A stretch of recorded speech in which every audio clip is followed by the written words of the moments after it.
It has several objectives that include serving as a agency for planning, promoting funding, international competitive research in emerging areas, identifying those major interdisciplinary research areas, groups, individuals, and institutions, and funding them for undertaking research, assisting in setting up infrastructure and creating an environment for scientific pursuit, enabling to synergize between academic institutes, and evolving a system of approach to expeditiously provide funding for research, including monitoring and evaluation by adopting modern management practices. Well, as we all know, research is a very important, I should say, benchmark for researchers. The funding is a very important benchmark. But at SCRB, we created it with a vision to position this science and technology as the fulcrum for social and economic change by supporting competitive, relevant, and quality scientific research and development. If I may ask a question to the audience, what is fulcrum? What does fulcrum mean to you? I understand we have audiences, we have students, researchers, young faculty, established faculty in the audience. Am I right? Yes, we are having all kinds of audience. Okay. So fulcrum, if I may say in common terms, is something that plays a central or essential role in any activity. Now we know that research is actually very important for all academic institutions. I hope you all agree that funding is very important for research. And research is a fulcrum for any academic community. But if I may say it this way, that funding is the fulcrum of research, I'm sure we all will agree on that. So with this in mind, we created SCRB as a premier national research funding agency that could raise the quality and footprint of Indian science and engineering to the highest global level, that too in an accelerated mode. We have certain goals. We support conceptually new directions, even when they are risky, but with potential for transformative success. We realize that it's important to launch programs bringing researchers from underrepresented, weaker, and marginalized segments of the society. We realize the importance of gender parity and therefore want to ensure equitable representation of women scientists. We want to promote teams that link teachers with research institutes, aiding in expanding footprint of quality science. We want to strengthen programs of identifying research potential, mentoring, training, and hands-on workshops. And we want to make be the vehicle of choice for all R&D funding agencies by proactively synergizing with them. Some of the key milestones that SCRB has covered since inception. Way back in 2011, we transitioned from the Science and Engineering Research Council to the Science and Engineering Research Board, the current SCRB that you all know. In 2013-14, we started the online portal for submission of proposals, review and decision-making processes. In 2015, we adopted a code of conduct and a conflict of interest policy that the reviewers would follow when they are evaluating research proposals. And in 2018, we adopted the scientific social responsibility policy. Lately, in 2021, we launched the SERV as a real-time information portal of SCRB for the benefit of both the applicants and the scientific community. The SCRB organization looks something like this. It is run by the chairman, the governed by the chairman, who is also the secretary of the Department of Science and Technology, DST. For day-to-day affairs, staffing is controlled by Secretary SCRB.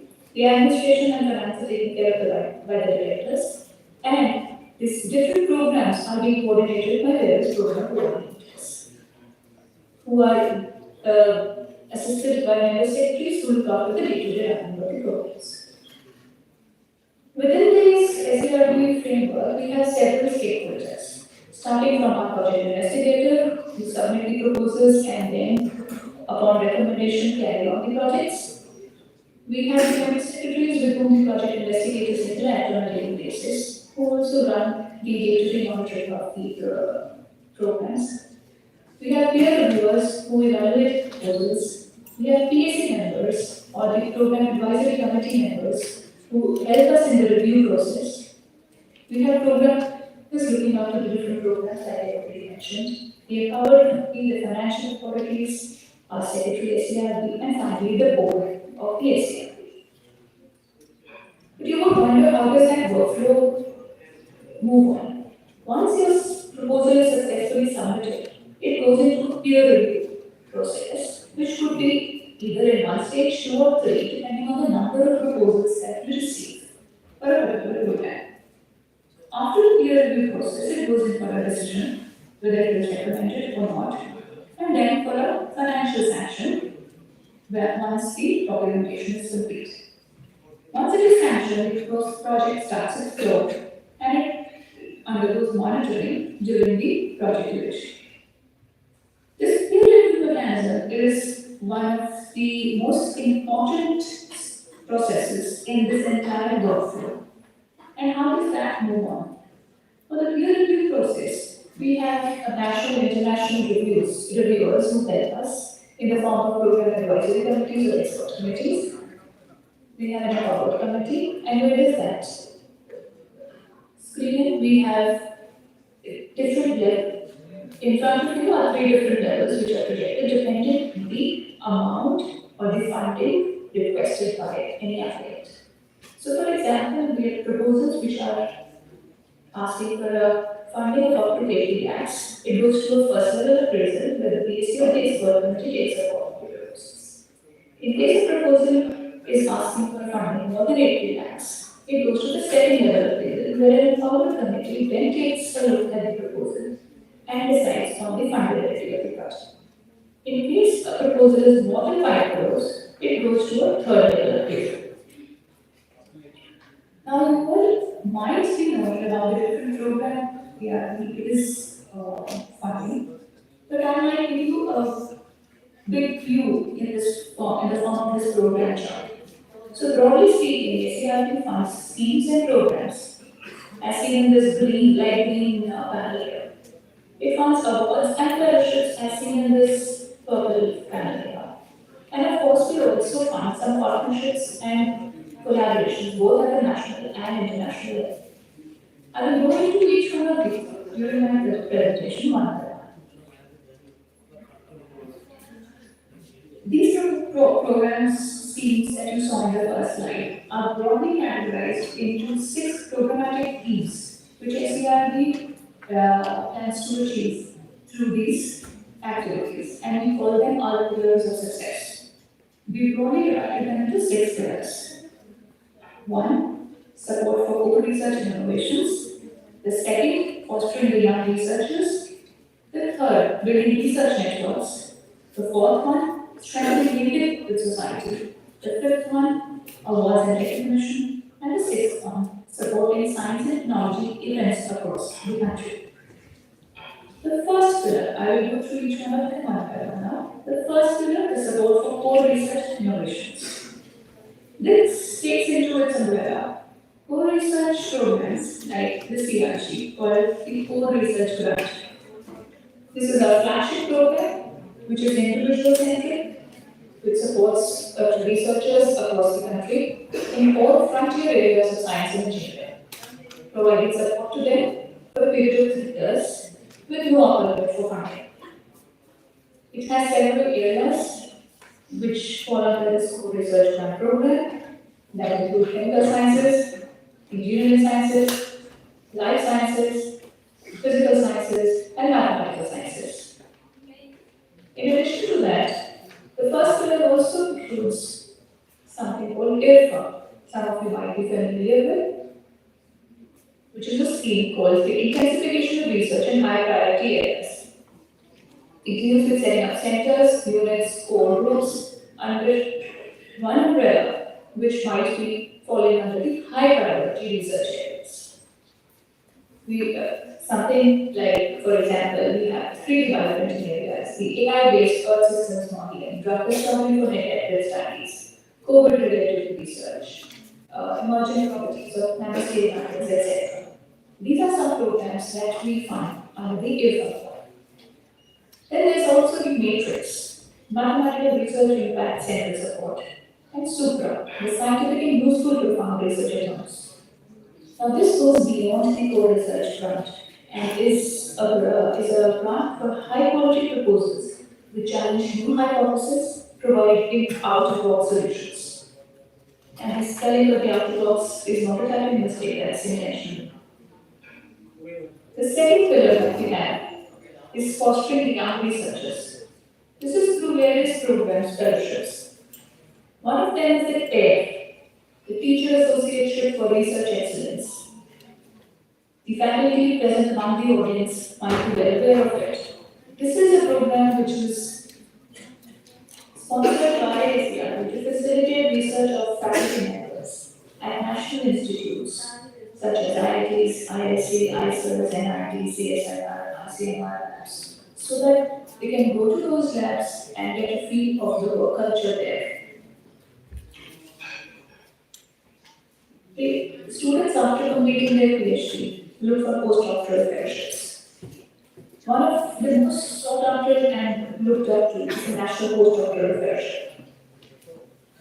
This is given to fresh PhDs or even young researchers who want to carry out research for a period of 2 years at any research institute under a supervisor or a scientific mentor. And I would like to add here that SARB is considering increasing the number of national postdoctoral fellowships that we give annually. Another fellowship is the Scientific Research Grant, the Startup Research Grant. It is a seed grant, which is a one-time career grant given to a young faculty in a permanent position who needs to set up a sort of research lab, but needs some funding for the initial startup in terms of consumables, in terms of manpower, in terms of equipment, etc. So that's where this startup research grant helps from SCRP. We also have another fellowship called the Overseas Doctoral Fellowship, which I will deal with in the next slide. Our third pillar is the research networks. Here we aim to fund researchers and scientists for networking within the research framework, both at a national and international level. On national level, we have several fellowships, like the PM Doctoral Fellowship, the Abdul Kalam Technology, Innovation National Fellowships, etc. At an international level, we have the Rajya, the Joint Research Faculty Fellowship, which is to bring together international connect to the R&D ecosystem in India for adjunct and visiting faculty positions who can go overseas and work in the labs there. One of our important international flagship program, which is a relatively new one and looked up to by several Indian organizations, is the SIRE, the Serve International Research Experience. This is to mark high-end research training in frontier areas of science and technology. So people can go to different universities abroad for a period of 2 to 6 months. The most important and the most beautiful part of it is a very handsome monthly fellowship of $3,000 over and above the 75,000 preparatory allowances to cover visa fees, airport transfer charges, medical insurance, etc. We also believe in empowering and imparting equal opportunities of excellence in science to different strata of the society. To deal with is our fourth pillar, strengthening link with society. Under this pillar, we sponsor a program called EMEQ, Empowerment and Equity Opportunities for Excellence. This is a project grant for researchers belonging to the scheduled caste and scheduled tribe community and working in regular positions. This program is all disciplines across science and engineering with a funding of up to 50 lakhs for 3 years. Our fifth pillar takes care of awards and recognition. We sponsored several awards like the National Science Share, the GC Bose Fellowship, the Anujan Fellowship, the Distinguished Investigator Award, etc. Our sixth pillar deals with supporting science and technology events across the nation. One of them is the International Travel Support Scheme.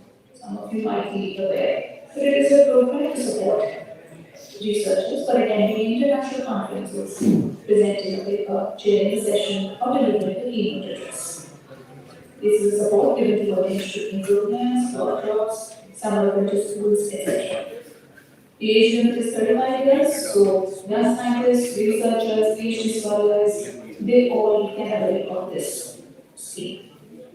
The other is for professional bodies, research and academic institutes, for carrying out or conducting seminars and symposia within their college, university, or institute. So SCI will also offer funding to support that. Now, beyond these six pillars, like I mentioned in my initial slides, we have certain women-centered programs. One of them is SPAPO, which stands for Promoting Opportunities for Women in Exploratory Research. This takes care of funding mechanisms for supporting women scientists in two major forms. One is a power grant, the other is a power fellowship. The power grant will empower women researchers by funding them under two broad categories. We have Tier 1 institutes that fall under Level 1 to scale their funding up to 60 lakhs for 3 years. Tier 2 institutes fall under Level 2 and we want to scale up their funding to 30 lakhs for 3 years. The other is the fellowships, which is given to an active scientist with an excellent record of science performance as an independent investigator who is already in their service in the age group of 35 to 55 years. This fellowship can take a monthly salary of 15,000 rupees, 10 lakhs for research grant, for a overall period of 3 years of fellowship. Recently launched is the Serve Power Translation Grant and the Serve Power Mobility Grant. This is given to women scientists who wish to carry out part of their research at a university or institute of work. We will this power mobility grant for a period of 1 to 3 months. And then comes the translation grant, where women scientists have already demonstrated a high level of technology and they feel that their research is now capable of translating in the form of technology transfer. They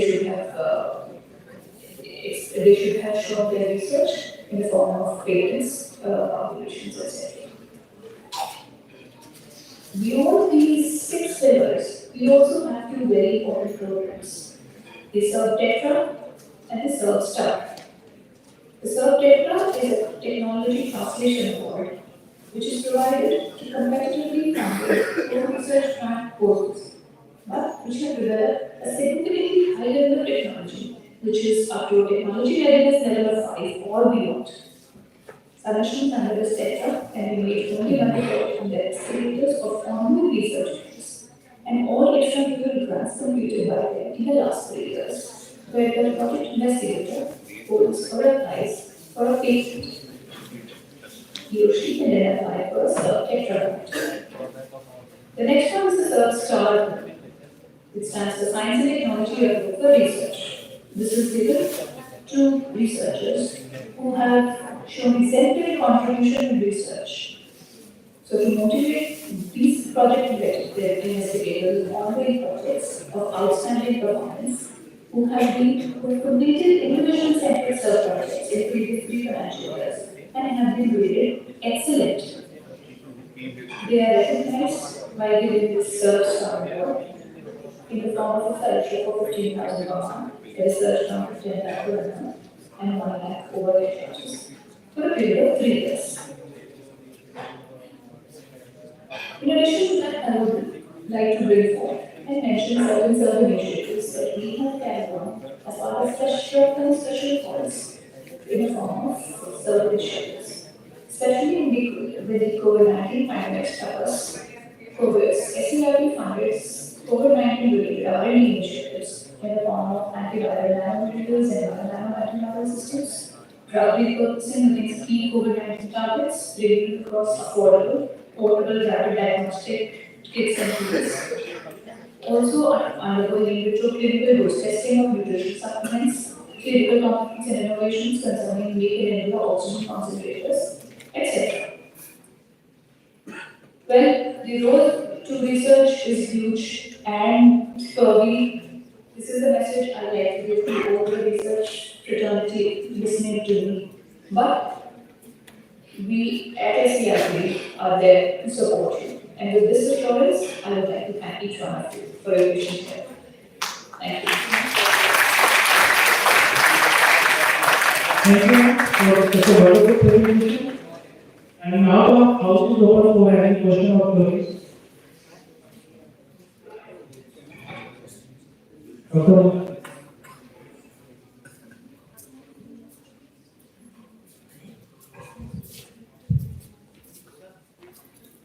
अच्छा मुझे question बता दो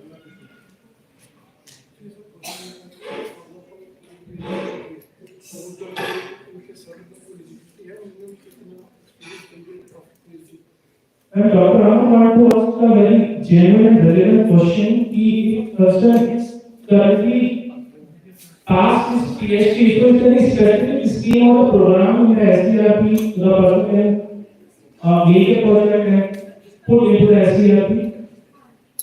Especially, sorry, Dr. Nitin, you have to repeat your question slowly. Your voice is echoing. Ma'am, is there any scheme specific to the PhD person in SCRP? For people who are pursuing PhD?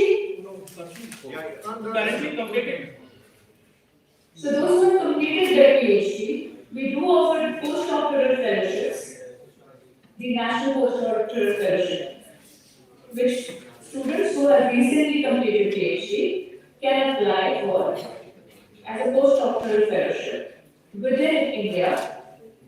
This is a 2-year fellowship given to postdoctorate fellows to carry on their research projects across research institutes or academic institutes for a period of 2 years. And like I informed earlier, last year we had awarded about 300 FPDS fellowships, which we plan to increase to almost double this year. So, ma'am, we have cleared all the questions, but out of the queries, I just want to ask for one question. What are the parameters or criteria which you are evaluating or screening the project? Means how a person can make an effective project so that the fund can be fetched from any organization? Dr. Nitin, it is a very pertinent question which every researcher submitting a proposal has in his or her mind. I think that's another separate area of presentation and session altogether. But still, I would just like to highlight a few points here. We at SCRP, when we evaluate projects, we definitely come across several projects which are not up to the mark. And we do feel that the researcher should have focused on these particular aspects and areas while writing the proposal. So, when we evaluate proposals, we see the depth of the research, the clarity of the research to the PI who he or she is proposing, whether that research area will have any translational potential in the near future. In addition to that, we see certain eligibility criteria of the PI, whether he or she has demonstrated any expertise in the proposed area of research, whether he or she is capable of carrying on that research project if recommended for the next 2 to 3 years. We also see that in form of his publications in the proposed areas. We see if his collaborators or his co-PIs will be contributing significantly and taking care of other research aspects of the proposal to make sure that the outcome and the objectives are achieved. So these are certain set of highlights that we as reviewers look for in a research proposal.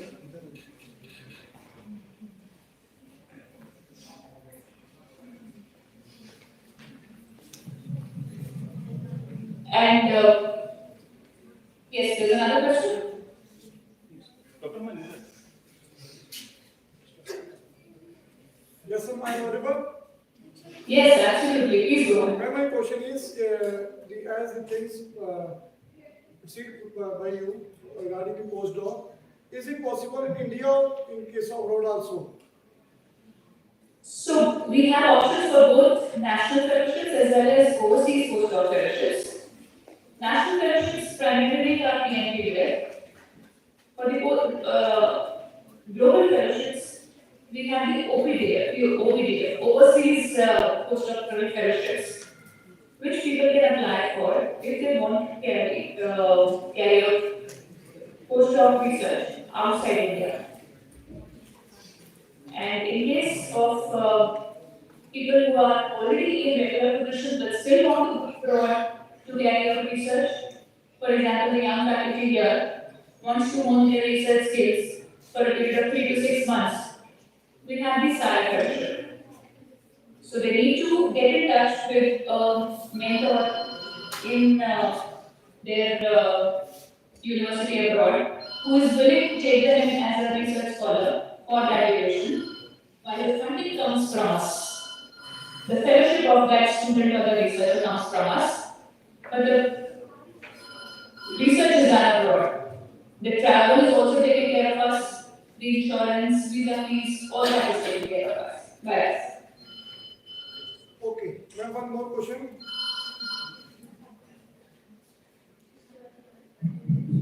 Yes, please. Ma'am, in case of overseas, is there any special criteria? For example, someone who published 20 articles in a reputed journals or something else. What is the minimum criteria so that anyone can proceed? Let me be very honest with you. We definitely see, we try to judge a person from his or her credentials, and that's possible only in terms of his research output that he or she has brought forth. So we see the kind of research he's done in his or her PhD, the publications that he or she has published. Of course, it is not always just the number, the quantum of fellowship, the depth, the kind of work that he or she has done. At times, you will not believe the reviewers go to the extent of reading the research publications also to see what all studies, what all hands-on experiences has the student gained during the PhD program, and whether that PhD student is now ready to handle the burden of a postdoctorate abroad. Okay, ma'am. Thank you so much. You're welcome. Any more questions? Dr. Nitin, I would like to highlight 2 more points Yes, ma'am, please. if given an opportunity. I think I missed that out. Should I share my screen once again? Yes, ma'am, please go ahead.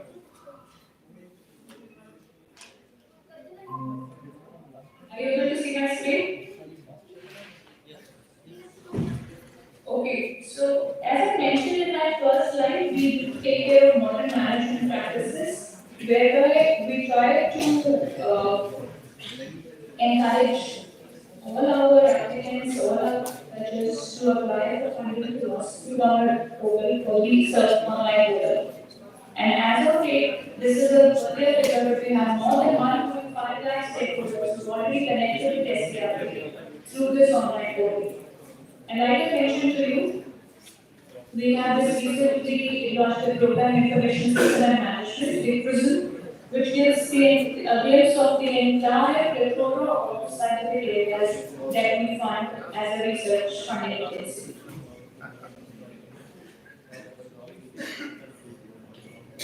And I would also like to mention that as part of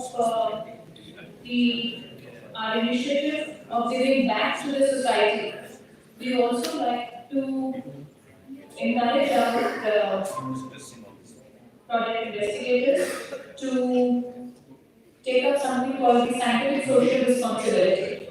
Can you see that slide on my screen?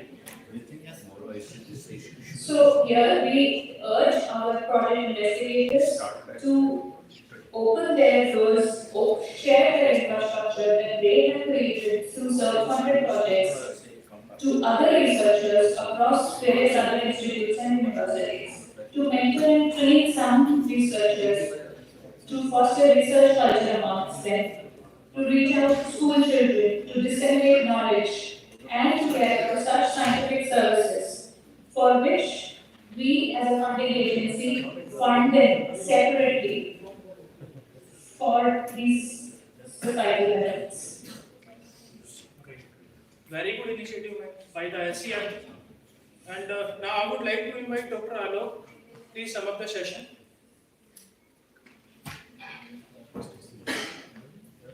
Good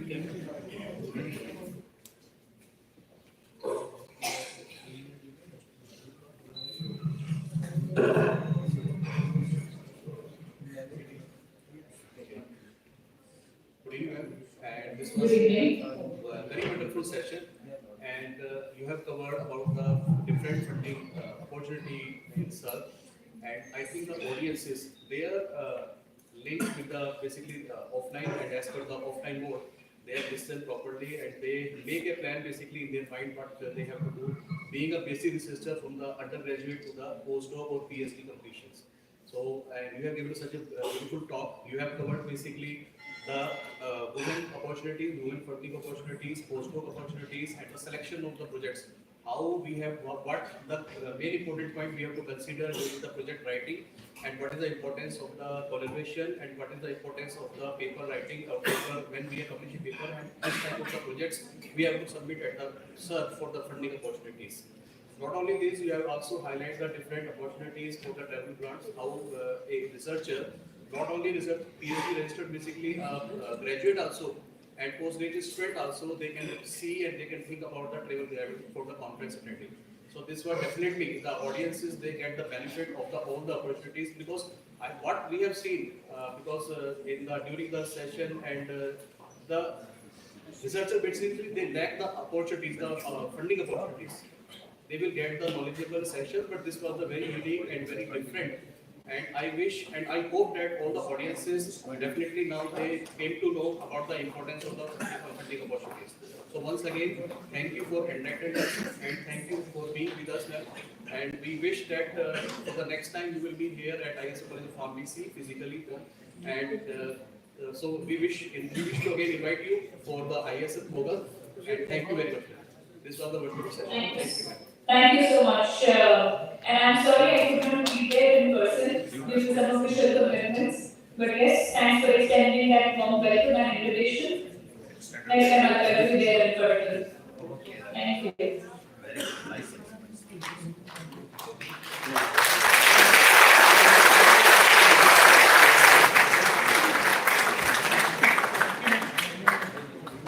Now this is the end of the session. And I know you are full of the energy, full of the zeal of the learning. The same sheet you will gather here tomorrow, and the tomorrow session will be the first lecture will be of Dr. Ganesh. He is the senior principal scientist in the senior now, and his title will be the Marker Assisted Standardization of the Biotechnical Product. The second